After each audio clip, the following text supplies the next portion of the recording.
Janet and Selena, welcome to the Leanpub launch video for a guide for facilitating quality assessments with case studies using QPAM. I was wondering if you could just begin by talking a little bit about yourselves. Selena, why don't you go first and tell us a little bit about where you are and what you do? Sure. So I am an Agile and leadership coach primarily. So I work often with leadership teams and organizations and help them to structure, format, and also shift their culture.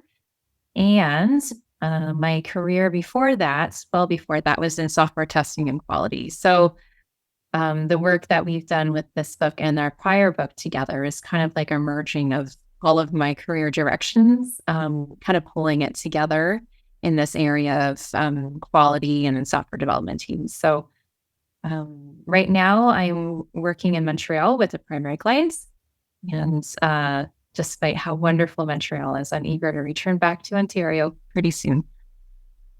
Fantastic. And Janet, what about you? Trying to figure out how to say this in a little short period of time. I have been in testing and quality for the last 25 years or more. Started as a programmer, but quickly moved beyond that. But over my, years in this industry, especially in Agile, I've written quite a few books with Lisa Crispin on the idea of testing in Agile teams. But during that time, and when I was working full-time even, I did a lot of kind of assessments with teams. And so it made sense to write it down. And it was kind of, so we had a previous book with Selena, because we'd worked together a little bit on this. And then this follow-up book, of course, the facilitating one. So I've been in testing, but quality has been a very, very basic premise the whole time. And so there's an acronym in the title, which is always a sort of like fun thing to do because it's sort of, it can pique curiosity. That's my belief anyway. The acronym is QPAM, Quality Practices Assessment Model. So, Selena, why don't you talk a little bit about what QPAM is?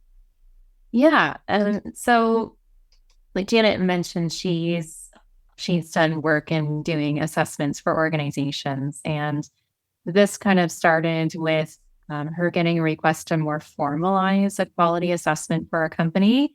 And I was needing a bit of work. And so she reached out to me and asked if I was available. And I was. So we ended up forming together this model called, we call it QPAM, Quality Practices Assessment Model. So the model itself has what we call 10 different quality aspects, bridging from social to social technical and then technical aspects, and looking at the aspects of quality in all of these aspects in organizations. So for software organizations, technical organizations, what are the things that matter most to start addressing to improve quality for their products and their services?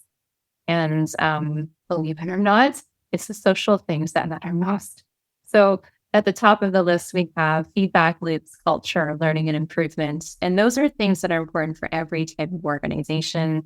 If you have communication working well and your culture in a really, high positive kind of state of collaboration and openness, transparency, things like that, and learning and improvement are not just talked about, but they're valued and that people have time to actually do that.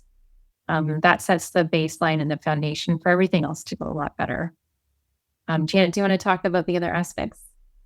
Yeah, I was just thinking how well you said that. And I'm going, oh, I wish I could do that.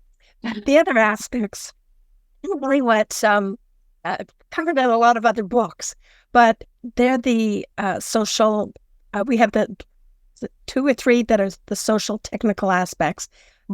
So the development process, for example, because you can't have just the technical stuff. You have to be able to collaborate, and how do you work together? The last 5 aspects are really the technical ones, which are testing processes, how well do you have your pipelines working, those sorts of things.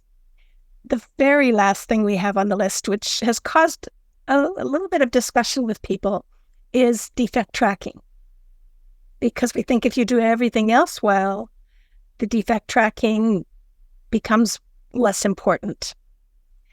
So it's kind of a priority list of the aspects we talk about.